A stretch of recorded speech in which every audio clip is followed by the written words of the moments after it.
श्री स्वामी समर्थ. देऊळ कथाच्या एका नव्या व्हिडिओमध्ये आपले स्वागत आहे. आज आपण आलो आहोत जेजुरी सासवड रोडवरील अवघ्या महाराष्ट्राचे कुलदैवत असणाऱ्या आणि जेजुरीपासून 8 किलोमीटर आणि सासवडपासून सुद्धा 8 किलोमीटर असलेल्या यमाई मातेच्या भव्य आणि प्रसिद्ध अशा दगडी बांधकाम असलेल्या मंदिरात. हे मंदिर शिवरी गावाच्या वेशीवर आहे आणि ही देवी शिवरी गावाची ग्रामदैवत सुद्धा आहे. इथल्या स्थानिक लोकांकडून असे कळाले की ज्यांचे कुलदैवत हे जेजुरीचा मल्हारी आहे त्यांची कुलस्वामिनी ही यमाई माताच असते. त्यामुळे पुण्याची बरीच लोक येथे दर्शनासाठी किंवा नवस बोलण्यासाठी येत असतात. यमाई देवीचे हे मंदिर स्वयंभू आहे. ह्या मंदिरात देवीचे एक स्वयंभू लिंग आहे आणि त्या लिंगाच्या भोवताली पाणी असते. आणि आश्चर्यकारक गोष्ट अशी की कोणत्याही ऋतूमध्ये हे पाणी आटत नाही किंवा त्या पाण्याची पातळी कमी सुद्धा होत नाही. असे सांगितले जाते की इथे बरेच लोक येऊन गेले, संशोधन करून गेले आणि पाण्याचा हा येणारा निरंतर स्रोत कुठून येतो ते पाहण्यासाठी बरेच आटोकाट प्रयत्न सुद्धा केले, पण कोणासही काही हाती लागले नाही. हे मंदिर जमिनीपासून 3 ते 4 फूट वर असून सुद्धा पाणी कुठून येते हे आजपर्यंत कोणासही समजले नाही. पुरंदर आणि आसपासच्या अनेक प्रदेशातील भाविकांचे श्रद्धास्थान असणाऱ्या, त्यांच्या नवसाला पावणाऱ्या अशा ह्या यमाई मातेच्या भव्य मंदिराचा इतिहास जाणून घेण्याचा हा एक छोटासा प्रयत्न आहे. तुम्हाला जर हा प्रयत्न आवडल्यास व्हिडिओला लाईक करून चॅनलला नक्की सबस्क्राईब करा. बाकी मंदिराची माहिती मंदिराचे मुख्य पुजारी श्री पोरे गुरुजी यांच्याकडून ऐकूया. निराकार निर्गुण आहे तुझे रूप, हे माई तुझे रूप, सतेज रूप, तुझ्या आरतीला नभे लक्ष दीप, काय वर्णो आहे तुझे विश्वरूप, काय वर्णो आहे तुझे विश्वरूप. दुर्गे दुर्गड भारी दुर्गे संसारे अनात्माधे अंबे करुणा विस्तारे वारे वारे कर्माधे वारे हरे गणो आता संकट देवाने. जय देवी महिषासुरमर्दिनी उदयिकासुरवर्णे सुरवरेश्वर वरदेता समजवणे. जय देवी त्रिभुवने भुवनि माता तुझ ऐसे नाही. कार्य सबले ब्रह्मो ना भूते कार्ये साही वाद गिरता पडलो नवाही ते तो भगता लागे पाहु सुलभलाही. जय देवी महिषासुरमर्दिनी उदयिकासुरवर्णे सुरवरेश्वर वरदेता समजवणे. जय देवी प्रसन्न वरदे प्रसन्न होते निदाशा देशापासून सोडे सोडे भोगाच्या अंबे तुझा सोड करविरुड आशा नरहवे झाला भनकंक कलिका. जय देवी महिषासुरमर्दिनी उदयिकासुरवर्णे सुरवरेश्वर वरदेता समजवणे. जय देवी बोला महामाता माता की जय. आये राजा उधे उधे यमाई माता माता की जय. यमाई वाघाई तुगाईचा उधे उधे.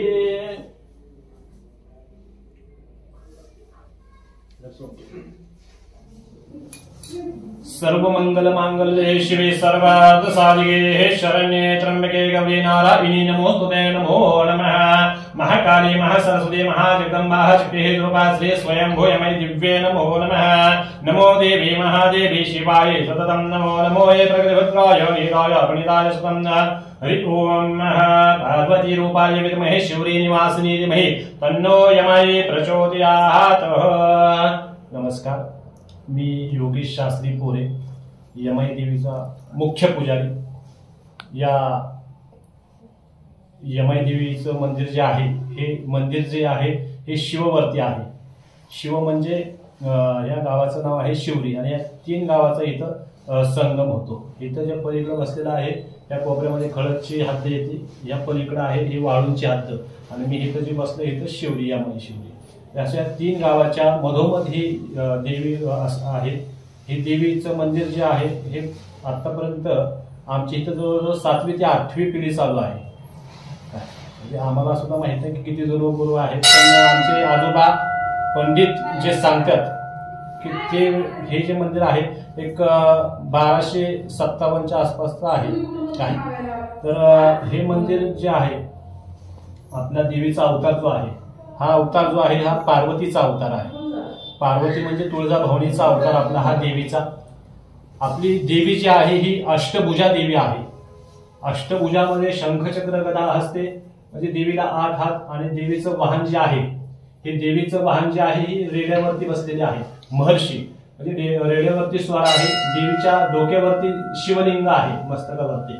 आणि देवीच्या आतून जे आहे देवीच्या पायामध्ये नवग्रहांचं पॅन्डल आहे. अशी ही अष्टभुजा देवी आहे. भक्तांच्या हाकेला धावणारी, नवसाला पावणारी ही अशी ही स्वयंभू यमाई देवी. अशी आख्यायिका सांगितली जाते की ज्यांना जेजुरीचा खंडोबा आहे कुलदैवत, त्यांना ही यमाई देवी कुलदेवी म्हणून संबोधली जाते. कुलस्वामिनी तुळजाभवानी ज्यांना आहे त्यांना खंडोबा हा कुलदैवत आहेच. आणि त्यांना तशीच ही कुलदेवी, ही कुळाचं रक्षण करणारी ही देवी. ही जी स्वयंभू आहे ही तर पाण्यामध्ये देवी प्रकट झालेली आहे. म्हणजे इथं कोणी ठेवलेली नाही किंवा असं काय आणून हे केलेलं नाही. ही जी देवी आहे ही स्वयंभू आहे. स्वयंभू म्हणजे प्रकट झालेली इथं देवी आहे. पूर्वी जो एक शेतकरी होता, तो शेतकरी, त्या शेतकरीला एक गाय होती, कपिला गाय. ती गाय त्याला रोजची जवळजवळ 7-8 लिटर रोजचे दूध द्यायची. कधी कधी 25 लिटर सुद्धा दूध द्यायची. पण काही कारणास्तव गाय जी आहे ही दूध द्यायचीच कमी झाली. शेतकऱ्यांनी भरपूर प्रयत्न केले, औषधे केले, पण गाय दूध द्यायची काय वाढना. देवऋषी वगैरे हे सगळं त्यांनी केलं, पण काय गाय दूध द्यायचीच वाढना. मग त्यांनी काय केलं की गायचा पाठलाग केला. गाय कुठं जाते, काय करते हे आपण आता बघायचं.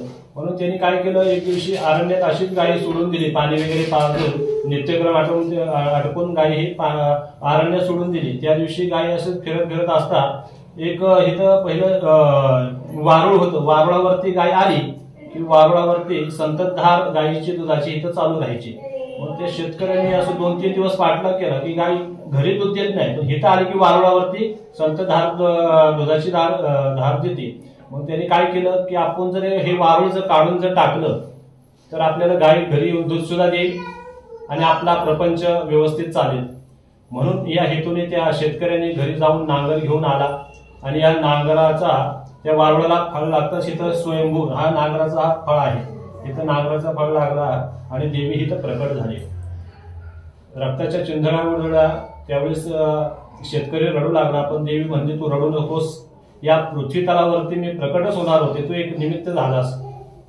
आणि अशी ही देवी ही प्रकट झाली. या देवीच्या कडे भरपूर पाणी आहे. हे पाणी उन्हाळा, हिवाळा, पावसाळा हे कधीच आटत नाही किंवा कमी सुद्धा होत नाही. ही पाण्याची जी लेवल आहे ही तशीच राहते. ह्या स्वयंभूवरती देवीला प्रसाद लावला जातो. कण्हेरीच्या फुलाचा प्रसाद लावला जातो. ह्या अशा फुलांचा प्रसाद लावला जातो. 2 ठिकाणी असे 2 ढीग केले जाते, उजवा आणि डावा.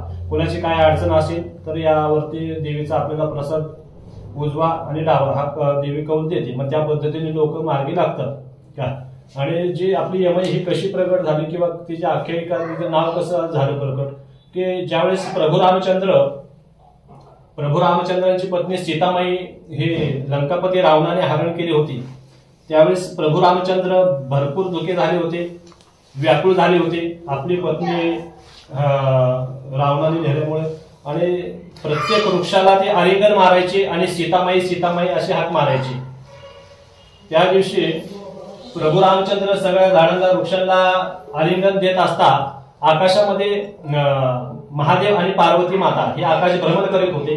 त्यावेळेस त्यांना प्रभू रामचंद्रांचे हे दुःख काही सहन झाले नाही.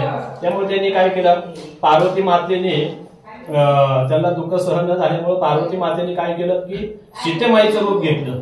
आणि प्रभू रामचंद्र प्रत्येक झाडाला आलिंगन मारतात आणि सीतामाई झाडाखाली येऊन बसल्या आहेत. पार्वती मातेने सीतेमाईचं रूप घेतलंय, पण प्रभू रामचंद्र ज्या ठिकाणी आले त्या ठिकाणी त्यांनी मस्त सीतामाई त्यांना समोर दिसते, पण त्यांनी सीतामाई हाका मारायच्या ऐवजी त्यांनी त्यांच्या आईला तत्काळ ओळखलं आणि ए माई म्हणून हाका मारली. असंही मग त्यामुळे यमाईचं नाव प्रसिद्ध झालं का, कारण की पार्वती माता ही प्रभू रामचंद्रांच्या आई समान होती. बस त्यांनी जरी रूप घेतलं पण त्यांनी त्यांच्या आईला तत्काळ ओळखलं. अशी ही देवीची आख्यायिका आहे. देवीचा जो उत्सव असतो तो उत्सव कालाष्टमीला असतो, चैत्र शुल्क पक्ष कृष्ण पक्ष अष्टमीला. हनुमंत जयंती झाली की 8व्या दिवशी इथं हा उत्सव पार पडला जातो. पार्वती मातेचा आणि महादेवाचा असा हा दोघांचा विवाह सोहळा या ठिकाणी अष्टमीला कालाष्टमीला पार पडला जातो. नवरात्रात 9 दिवस देवीला 9 पोशाख आणि 9 वाहनावरती देवीला बसवलं जातं आणि अलंकार वगैरे धरून असा भरपूर नवरात्रात बघण्यासारखा असा उत्सव असतो. देवीचा जो वार आहे मंगळवार शुक्रवार देवीला साडी वगैरे नेसवली जाते आणि ही जी मूर्ती आहे ह्याच्यामध्ये पाषाण आहे आतमध्ये संपूर्ण. आता आपण ही साडी घातलेली आहे आणि आतमध्ये ही पाषाण आहे. अशी अष्टभुजा देवी, नवसाला पावणारी आणि हाकेला धावणारी अशी ही स्वयंभूयामाई माता अशी आख्यायिका सांगितली जाते की आमचे आजोबा आता आमच्या जवळ 7वी 8वी पिढी चालू. ज्यावेळेस संत ज्ञानेश्वर महाराज इथून जायचे त्यावेळेस इथं समोर विसावा आहे पालखीचा, त्या लिंबाच्या झाडाखाली थांबायचे, देवीचं दर्शन घ्यायचे, दुपारची निहारी करायचे, जेवण वगैरे करून देवीचं दर्शन घेऊन मग इथून मार्गस्थ व्हायचे. पण आज सुद्धा त्यांची परंपरा चालू तशीच आहे की ज्यावेळेस संत ज्ञानेश्वर महाराजांची पालखी पंढरपूरला जात असताना ह्या विसाव्यापाशी थांबते आणि मग त्यांच्या पादुका देवीला आणून इथे भेटवले जातात. देवीचं दर्शन वगैरे होतं, दुपारचा नैवेद्य येतो होतो महादेव पार्वती माते या महिला. आमचा नैवेद्य माऊलीला असतो, माऊलीचा नैवेद्य हा देवीला असतो. त्याच्यानंतर मग संत ज्ञानेश्वर महाराज इथून मार्गस्थ होतात. त्याचप्रमाणे संत जे आपण मोरया गोसावी म्हणतो, ज्यांनी अष्टविनायक स्थापन केले, ते मोरया गोसावी सुद्धा या देवीच्या नवसाचीच आहे.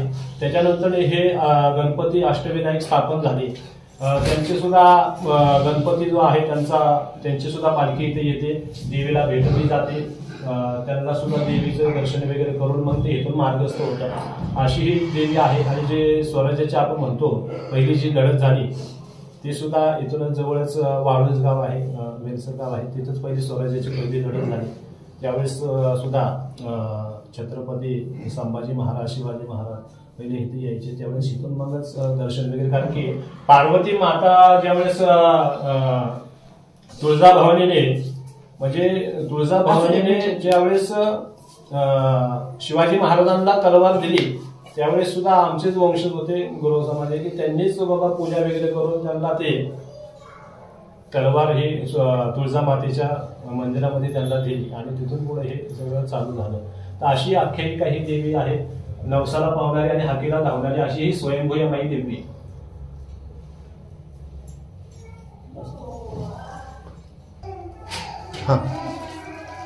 अनुभव म्हणायचे म्हणले तर भरपूर अनुभव आहेत.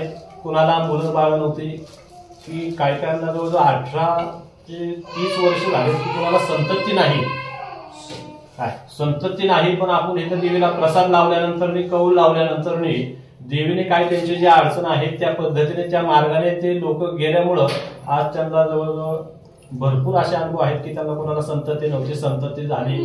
कुणाला नोकरीमध्ये यश नव्हतं, त्यांना नोकरी सुद्धा लागली. म्हणजे भरपूर अशा आल्या अडचणी ज्या आपल्याला मनुष्याच्या जीवनात येतात, त्या अडचणी भरपूर झालेल्या आहेत. माझं स्वतःचं उदाहरण आहे की मी रोज देवीचं दर्शन घेतल्याशिवाय मी बाहेर कुठे जात नसतो. पण एक दिवशी माझं असंच दर्शन हुकलं आणि मी आपलं पुण्याला निघालो. तर पुण्याला जात असताना माझा 2 व्हीलरवरती ऍक्सिडेंट झाला. तर ऍक्सिडेंट असा भयंकर झाला, पण मी गाडीवरून पडलो. जवळजवळ असं 50, 60, 70, 80च्या स्पीडनी गाडी असेल, पण गाडीने पडल्यानंतर सुद्धा माझ्या डोक्याला किंवा असं कुठं काही खराचटलं नाही. काय त्यावेळेस मला कळलं की आपण आज काहीतरी आपलं चुकलेलं आहे, देवीचं दर्शन चुकलेलं आहे, त्याच्यामुळे आपल्याला हे झालेलं आहे. कारण की एवढं फास्ट मध्ये पडून आपल्याला जर खर्चटं सुद्धा नसेल तर आई जगदंबेचीच ही कृपा म्हणायची की त्याच्यातून आपण त्या संकटातून बाहेर निघालो. तर असे भरपूर अनुभव आहेत भक्तांचे सुद्धा. कारण की आम्ही बघतो ना, ज्यावेळेस कोणाला काही अडचणी येतात लोक पहिले आले की देवीला साकडं म्हणजे काही कोणाच्या अडचणी असेल साकडे घालतात. कोण म्हणतो बाबा मला कोणा संतती नाही, कोणाला नोकरी संदर्भात अशा भरपूर आले अडचणी लोक हे देऊन देवीला सांगतात आणि त्यांच्या पूर्ण झाल्या. तर एक आता तसंच एक उदाहरण आहे, ही जी चांदी बसवलेली आहे इथं, म्हणजे त्या माणसाला देवी नव्हती काय नव्हती, हे इथून जाता जाता त्याला देवीचं दर्शन घ्यायचं म्हणून तो देवीच्या मंदिरात आला. त्याचं जागेचा प्रॉब्लेम होता. त्यांनी आपलं मनातल्या मनात देवीला सांगितलं माझं बाबा असं असं जागेचं काम आहे, ते पूर्ण होऊ दे, मी काय असेल ते माझ्या पद्धतीने मी तुझा नवस मी फेडतो. तो नर्मस त्यांनी मनातल्या मनात बोलला आणि तो स्वतः येऊन त्यांनी सांगितलं की आम्हाला की बाबा असं असं आमची जवळजवळ 7 ते 8 एकर जागा होती. आतापर्यंत त्याचा निकाल लागतच नव्हता. तो देवीच्या कृपाने लागला आणि ते आमच्या बाजूने केस लागले आणि आम्ही आता ती जागा घेतली, आमच्या ताब्यात मिळाली. मग त्यांनी काय त्याचा जागेचा जो हे होता मग त्या माणसाने ही चांदी जी आहे ही चांदी नागपूरचा तो माणूस आहे, त्याला देवी काय नाही पण आपलं असं दर्शन आला आणि त्याची मनातील इच्छा पूर्ण झाली म्हणून त्या माणसाने ही चांदी आणि ही चांदी ही बसवलेली आहे. ही जी चांदी आहे ही बालाजीवाल्यांनी बसवलेली आहे. व्यंकटेश्वर आहेत केतकावळीची त्या माणसाने जी बसवलेली आहे. असे भरपूर उदाहरणं आहेत. आणि महत्वाचं म्हणजे ज्यावेळेस हे मंदिर पाडलं त्यावेळेस अक्षरशः 1 रुपया सुद्धा नव्हता म्हणजे मंदिर बांधायला. गावकऱ्यांनी सुद्धा मंदिर काढलं बांधायला की म्हणजे बाबा होईल का नाही ह्याच्यात होतं. पण ज्यावेळेस मंदिर बांधायला काढलं, जसं मंदिर चालू झालं तसे 1 रुपया सुद्धा कमी पडला नाही. गवंड्याचं सुद्धा नाही म्हणा, कामगारांचं सुद्धा नाही. जवळजवळ 3 कोटीचं काम जे आहे 1-2 वर्षात हे पूर्ण झालं. कारण की निधी भरपूर लागत होता. पण आता आम्हालाच माहित होतं की एवढे निधी येईल म्हणून. पण कोण ईट देते, कोण वाळू देते, कोण सिमेंट देते. आज ट्रस्ट स्थापन झाले, एवढं सगळं खर्च करून सुद्धा आता सुद्धा ट्रस्टीवर सुद्धा भरपूर पैसे आहेत. ते सुद्धा अजून भक्तनिवास हे ते सगळं बांधण्यासारखं चालू आहे. रोजची त्यांना सुद्धा महिन्याचं जवळजवळ 5-10 लाख रुपये त्यांचं कलेक्शन होते महिन्याचं. कमी नाही पण जास्त. पण भरपूर सुधारणा त्या ट्रस्टच्या माध्यमातून सुरू झाली. आमचे जे ट्रस्टचे अध्यक्ष जे आहेत ते नवनाथ कामते म्हणून आहेत गावातलेच, त्यांचं सुद्धा भरपूर योगदान आहे. आत्माराम भाऊ कामते हे माजी अध्यक्ष आहेत एमआय माता देवस्थान ट्रस्टचे. आणि आमची जी पिढी जी आहे मी सांगितल्याप्रमाणे 7वी 8वी पिढी आहे. वंशपरंपरेत पुजारी आहे आम्ही. इथं 3 जण आहेत, गुरव, गडशी आणि माळी. हा 3घांचा मान असतो. गुरव हा जो आहे तो देवाची पूजा करतो. गडशी जो आहे, गडशी समाज आहे त्यांना वाजवण्याचं काम आणि झाडलोटीचं काम आहे. आणि माळी जो आहे तो माळीचं देवीला फुलं आणि हार आणून देण्याचं हे माळी समाजाचं काम आहे. काय जास्त करून हे माळी समाजाचं भरपूर या देवीवरती श्रद्धा आहे. ते देवीला येतात माळी समाज आणि अनेक समाजाचे लोक येतात. ज्यांना जेजुरीचा खंडोबा म्हणले की ही कुलदेवी त्यांना लागते. कुलस्वामिनी तुळजाभवानी कुलदेव जेजुरीचा खंडोबा आणि कुळाचे रक्षण करणारी ही कुलदेवी या माता.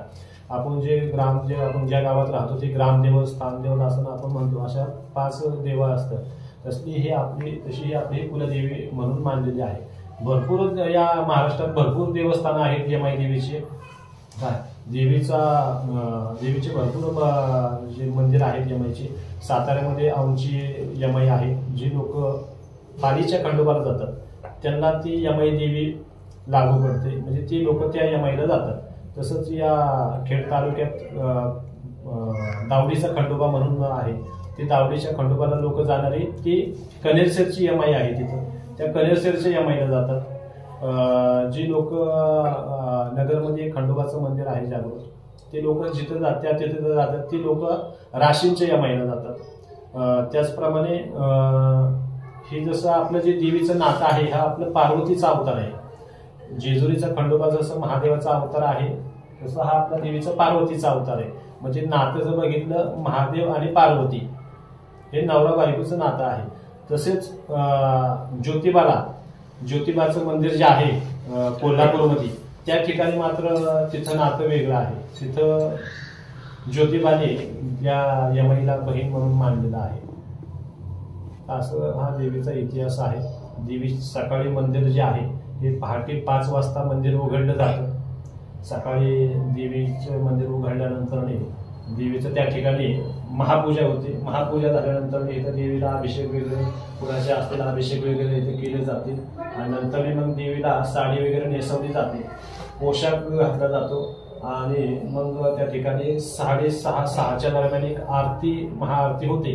तसेच संध्याकाळची सुद्धा पूजापाठ असेच होते की संध्याकाळी 8:30ला आरती होते आणि 9 वाजता मंदिर बंद होतं. कोणाचे अभिषेक, कोणाचे प्रसाद वगैरे राहिले ते इथं अभिषेक महाप्रसाद त्या ठिकाणी होतो. तसंच दर पौर्णिमेला देवीची पालखी निघते. देवीची इथं महाप्रसाद दिला जातो. कुणाचं जेवण वगैरे अन्नदान करणारे लोक असतात. महाप्रसाद दिला जातो. त्याच ठिकाणी महाप्रसाद दिल्यानंतर दर कालाष्टमीला सुद्धा देवीची पालखी निघते आणि देवीला महाप्रसाद हा त्या ठिकाणी दिला जातो. महाप्रसाद म्हणजे काय की जे देवीला अन्नदान जे लोक जे करतात त्याचा महाप्रसाद देवीला आणून दाखवला नैवेद्य दाखवला जातो. देवीची पालखी वगैरे निघते आणि मग तो महाप्रसाद लोकांना वाटला जातो. असे ही पौर्णिमा आणि कालाष्टमीला देवीची पालखी निघते. पादुका आहे हे नवग्रहांचं पॅन्डल आहे. ही अष्टभुजा मूर्ती आहे. देवीचं वाहन जे आहे हे रेल्वे वाहन आहे. देवीचे पाय आणि पायामध्ये नवग्रहांचं पॅन्डल. हे जसं महादेवाचं शिवलिंग आहे तसंच आतमध्ये सुद्धा शिवलिंग आहे.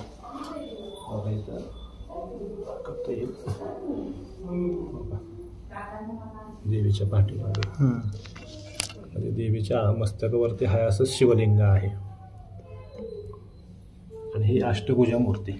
इकडे हे 4 हात आणि इकडे हे 4 हात.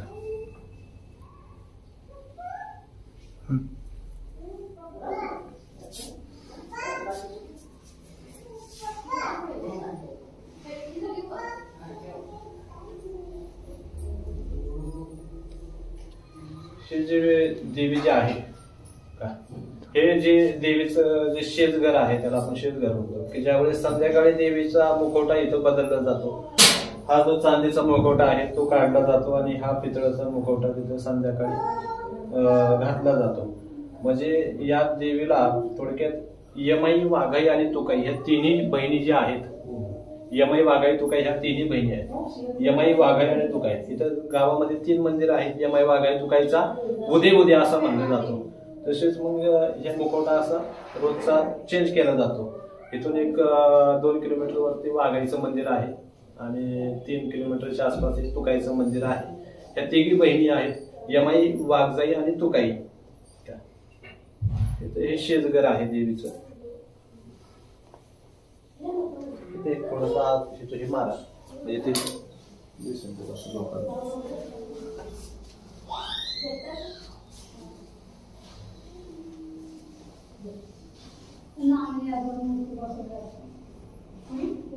निराकार निर्गुण आये तुझे रूप, हे माये तुझे रूप, सतेज रूप, तुझ्या रतीला नभे लक्ष दीप, काय वर्णो आई तुझे विश्वरूप, काय वर्णो आई तुझे विश्वरूप. हरि ओम महाकाली महासरस्वती श्री शिवरी निवासिनी आदिमाया आदिशक्ती राजराजेश्वरी श्री यमई माता माता की जय. यमई वाघाई तुकाईचा उदे उदे. यमई माता हे देवस्थान जे आहे तर ते फार पूर्वीचं आहे. म्हणजे 70 वर्षाच्या पूर्वीचं आहे. तर ज्या वेळेला ज्ञानेश्वर माऊली 700 वर्ष झाली. ज्ञानेश्वर माऊली ज्या वेळेला पंढरपूरला जात होते त्यावेळेला त्या इथं मंदिरात दर्शन घ्यायला. त्याची परंपरा अशी की ज्या वेळेला माऊलीची पालखी आळंदीहून निघते आणि पंढरपूरला जाते त्यावेळेला 2 ठिकाणी पादुका काढल्या जातात पालखीतून. फक्त 2 ठिकाणी. एक शिवरी देवीला दर्शन घेण्यासाठी आणि एक नेरा आंघोळ करण्यासाठी नेरेला. 2 ठिकाणी. म्हणजे त्यावेळेला माऊलीचं दर्शन घ्यायचे, अभिषेक करायचे आणि त्याप्रमाणे माऊलीच्या पादुका या ठिकाणी दरवर्षी इथं आज घेतल्या जातात. त्या पादुका देवीच्या समोर पूजा अर्चा करून मग नैवेद्य दाखवून मग त्यावेळेला ते मग परत पालखी ठेवले जातात. अशी परंपरा आहे. ज्या वेळेला छत्रपती शिवाजीराजे हे सुद्धा या ठिकाणी येत होते आणि खंडोबाला जाता क्षणी या ठिकाणी मुक्काम करायचे. आता हे नवीन आपण इमारत बांधली पण जुनी या ठिकाणी छत्रपती ज्या इथं थांबायचे शिवाजी महाराज तर त्यांचं निवासस्थान इथं होतं. आणि अशा पद्धतीने हे देवीचं महात्म्य असं की ज्या वेळेला श्रीराम पार्वती माता रुसून गेल्यामुळं सीता माता रुसून गेल्यामुळं की त्याच्या वियोगाने श्रीराम त्यांच्या पाठीमुळं त्यांना शोधायला आले आणि शोधत असताना त्यांना काय सीतामाई सापडली नाही. तर या ठिकाणी आल्यानंतर पार्वतीला असं वाटलं की सीतामाईचं रूप घ्यायचं. मग पार्वतीने सीतामाईचं रूप घेतलं आणि सीतामाईचं रूप घेतल्यानंतर रामाच्या पुढे उभे राहिले की ते जेणेकरून रामाचा म्हणजे जे काय सीतामाईकडे राम चालले होते त्यावेळेस ते त्यांच्या पुढे एकदम उभे राहिले. पण रामाने त्यावेळेस लगेच सांगितलं तर ते देवच होतं. त्यांनी सांगितले हे माई म्हणजे यमाई, हे माई मी तुला ओळखलेलं आहे की तू सीतामाई नाही तू पार्वती आहे. आणि मग त्यांनी यमाई इथं हे नाव पडलं. त्यापासून इथं यमाईची स्थापना झाली. आणि अशा पद्धतीने या मंदिराचं आणि भक्तांना ज्यांनी नवस केली. मला आठवतं मी आता जवळजवळ मी या शिवरी गावचा 70 पासून 2005 पर्यंत नागोपाट सरपंच होतो. आणि त्यावेळेला आम्ही इथे यायचो. इथं आल्यानंतर इथले पुजारी आम्ही ज्यावेळेला लोक यायचे त्यावेळेला अनेक लोक स्वतःहून सांगायचे. तर इथे ज्यावेळेला काम चालू होतं आमचं त्या मंदिराचं त्यावेळेला बारामतीचे भगत डॉक्टर आणि त्यांच्या मंडळी ते बी डॉक्टर MD झालेले 2 कुटुंब आणि त्यांना मूल होत नव्हतं. मग ते पुण्याला गेले तपासायला आणि तपासल्यानंतर त्यांना असा रिपोर्ट आला हे बी MD झालेले आणि त्यांच्या तपासणारे त्याच्यापेक्षा जास्त शिक्षण झालेले. पण त्यांना ज्यावेळेला त्यांनी सांगितलं की तुम्हाला मूल होणारच नाही, मूल आणि मुलगा मुलगी काहीच होणार नाही. पण ते नर्वस होऊन बारामतीत चालले होते. तर या ठिकाणी त्यांना काय बुद्धी झाली का देवीने बुद्धी दिली का त्यांच्या मनात आलं आणि ते या ठिकाणी इथं आहे आणि देवीच्या पुढे नतमस्तक झाले. आणि नतमस्तक झाल्यानंतर त्यांनी सांगितलं की आम्हाला मुलगा होऊ दे आणि मग आम्ही तुम्हाला पायऱ्या करू. हे आता ज्या पायऱ्या दिसतात आपण वर चढून आलो आणि त्या पायऱ्या त्या नवसाच्या पायऱ्या त्यांच्या. आणि त्यावेळेला आम्हाला ह्याची कल्पना नव्हती. पण त्यावेळेला ते गेल्यानंतर 1 वर्षांनी मुलगाच घेऊन आले आणि मग इथे सगळ्यांना पेढे वाटले. तर आम्ही म्हटलं बाबा कशा करता पेढे. तर म्हणजे आम्ही देवीला नवस बोललो आणि त्याचे पेढे. मी म्हणले विज्ञान एवढं पुढे गेले, तुम्ही तर डॉक्टर आहात MD आहात, मग तुम्ही ह्या गोष्टी कसं काय भरोसा ठेवतो. त्यांनी सांगितलं विज्ञानाने आम्हाला सांगितलं होतं की तुम्हाला मुलगा होणार नाही विज्ञानाने. मग विज्ञानाने सांगितलं विज्ञानापेक्षा आम्हाला मुलगा झाला म्हणजे विज्ञानापेक्षा या जगामध्ये कोणतरी श्रेष्ठ आहे हे म्हणजे आम्हाला पटलं. म्हणून आम्हाला आमचा नित्यांत या देवीवर श्रद्धा आहे. आणि असे अनेक प्रकार ज्याचं आता राजेभाऊ सांगतात की ज्याचं लग्न ठरत नाही ते लग्न ठरते. तुम्ही श्रद्धेने करा. आम्ही म्हटलं ना तुमचं होईल तसं होणार नाही. तुम्ही श्रद्धेने देवीच्या पुढे जा, तुमचं कल्याण झाल्याशिवाय राहणार नाही. पण तुम्ही त्या भावनेने त्याच्या पुढं हे केलं पाहिजे. आणि जर केलं तर तुम्हाला कुठल्या बाबतीत तुम्हाला अपयश येणार नाही. अनेक उदाहरण आमच्याशी. आणि अशा पद्धतीने आणि मग आम्हाला एक करता करीची सगळी ते जगदंबा आहे. हे रोडचं काम चालू होतं हे आता चालेल ना बरं तुमच्या कृषी सांगा ना. हे रोडचं काम ज्या वेळेला चालू होतं तर त्यावेळेला आम्ही कुणी सांगत आम्ही कुणालाही भेटलो नाही. हा रस्ता हे पडून न्या किंवा आमका करा करा न करा काही नाही. जगदंबेने त्यांना सांगितलं हे असं करा. म्हणजे एवढी कीर्ती म्हणजे जगदंबेची एवढी मान. तुम्ही आम्ही फक्त त्यांनी आपल्याला बुद्धी द्यायची आणि आपण त्याप्रमाणे चालायचे. आणि अशा पद्धतीने या परिसरामध्ये महाराष्ट्रातून नागपूरपासून ते बाद कोकणापर्यंत सावंतवाडी तिकडं तुमच्या कर्नाटकपासून ते इकडं तुमच्या मुंबईपर्यंत सगळे असंख्य लोक येतात. जेवढी लोक खंडोबाला येतात त्यातली 99% लोक त्या देवीचं दर्शन घ्यायला. तर त्यांना सुद्धा देवी आहे. पुणे शहर घ्या, पुण्याच्या परिसर घ्या, जिल्हा घ्या, नगर जिल्हा घ्या, विदर्भ घ्या, मराठवाडा घ्या, सगळीकडून लोक येतात. आणि अशा पद्धतीने या देवीचं फार मोठं बातमी आहे. पण ज्याला समजेल त्याला आता एखाद्याला नाही समजलं त्याला काय करणार. यामध्ये आमच्या गावकऱ्यांनी 2.5-3 कोटीची इस्टेट आहे एवढी आज तयार झाली. तिथून अजून 5 कोटी होईल का 7 कोटी होतो हा पुढचा. पण आम्ही काही केलं नाही. आम्ही सामान्य माणसं, हे अध्यक्ष होते, आम्ही उपाध्यक्ष होतो, ते होते, हे सगळे आमचे. पण आम्हाला असं वाटलं नाही की आमच्याकडून एवढं होईल. पण आपोआप झालं. देणाऱ्यांनी पैसे दिले, देणाऱ्यांनी देणग्या दिल्या. आम्ही कोणाच्या दारात गेलो नाही, आम्हाला पैसे द्या, मंदिराचं काम करायचं, कोणालाही गेलो नाही, गावातल्याला नाही, बाहेर कोणाच नाही. प्रत्येकाने येऊन आपले सांगायचे. अनेक लोक असे निघाले की त्यांनी सांगितलं की एका माणसाने तर आम्हाला भेटून सांगितलं की तिथं काय कमी. साधा माणूस होता, आम्ही तिथे बसलो होतो. या आमच्या ट्रस्टचे पुजारी नानापुरीचे आता दिगळ वारले, कैलासवासी झाले, पण त्यांना आम्ही दोघे इथे बसलो होतो. त्यांनी सांगितलं काय कमी. आम्ही म्हणलो स्लॅब चालला, सिमेंट कमी, किती लागत. म्हणजे 600-700 कोटी लागतात. त्यांनी 1200 कोटी सिमेंट पाठवली आणि पावती नाही, काय नाही, नाव नाही सांगितलं माझं सिमेंट येऊन. म्हणजे लोक अशी जिंकेदार आहे की त्यांचं नाव सुद्धा ते सांगायला तयार नाही. आणि आपण 5 रुपये दिले तर 50 रुपये म्हणतो आपण नाव करा, आपला बोर्ड लावा. पण तसं न करता अशी लोक सुद्धा या समाजामध्ये आहे. आणि अशा तऱ्हेने भक्तांना पावणारी, सर्वांना आशीर्वाद देणारी ही जगदंबा सगळ्यांचं कल्याण करणारी आमची जमानी दिली आहे. हाकेला धावणारी, नवसाला पावणारी, मनोकामना इच्छा पूर्ण करणारी स्वयंभू शिवडी निवासी यमाई देवस्थान आपले सहर्ष स्वागत करतो.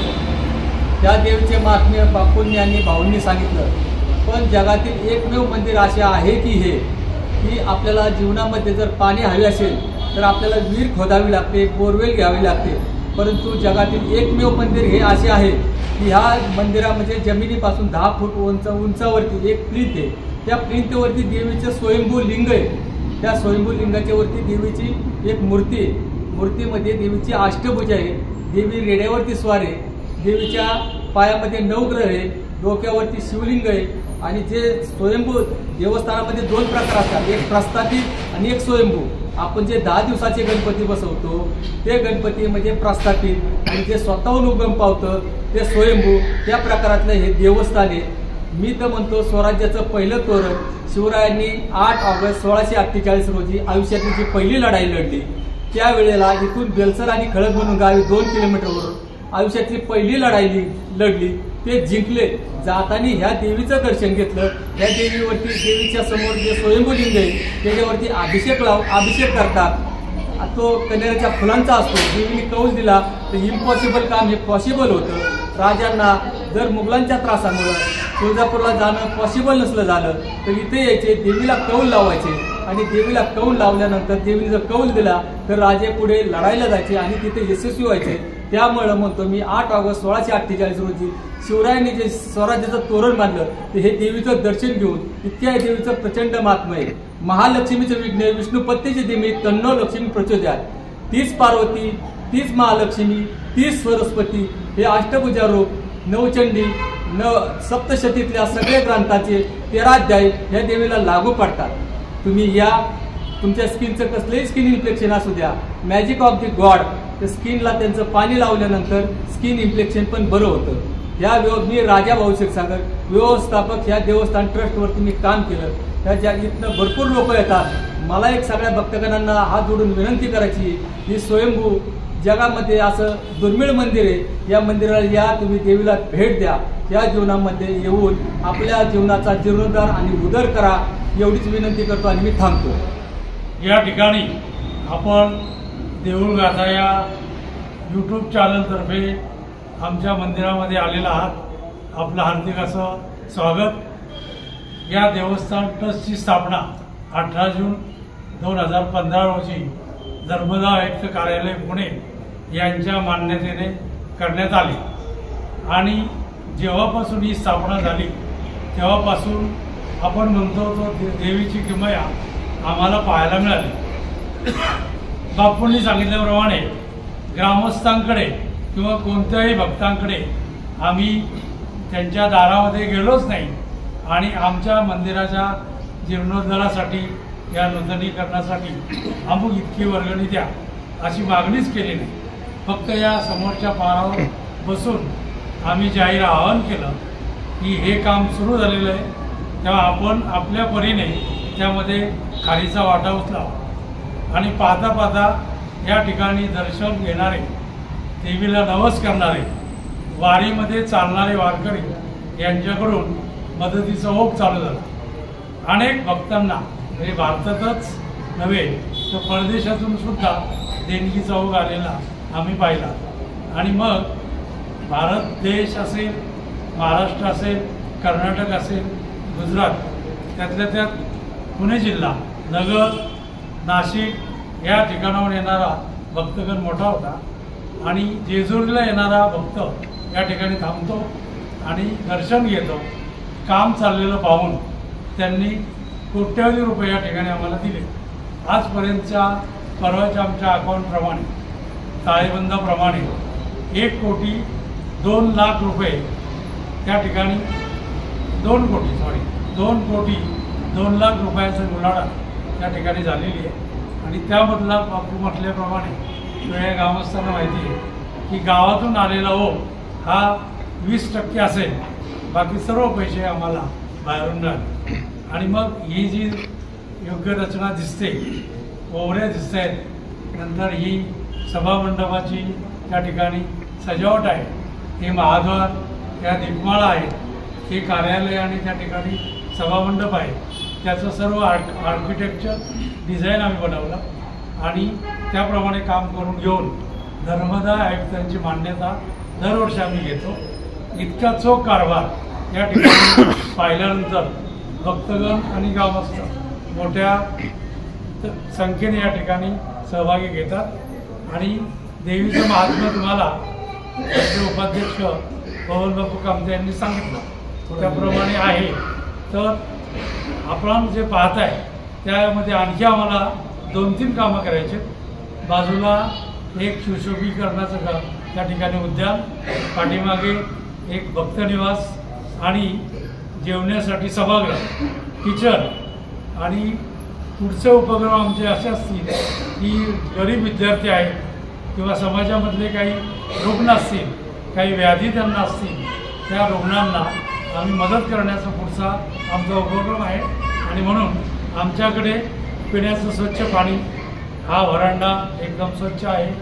परत वाचनालय आम्हाला करायचं आहे, धर्मदाय आयुक्तांच्या परवानगीने आम्ही धर्मशाळा किंवा या ठिकाणी भक्तनिवास बांधणार आहोत। परत विद्यार्थी आणि धार्मिक अनेक सोयी उपलब्ध करून देणार आहोत। तेव्हा सर्व भक्तगणांना आणि आपल्यासारख्या या संस्थेच्या उपक्रमाची माहिती जगभर पसरवणाऱ्या माध्यमांना सुद्धा या ठिकाणी देवीचा आशीर्वाद लाभेल अशी मला आशा आहे। धन्यवाद। बड़ा स्वयंभू दैवत श्री यमाय माता की जय।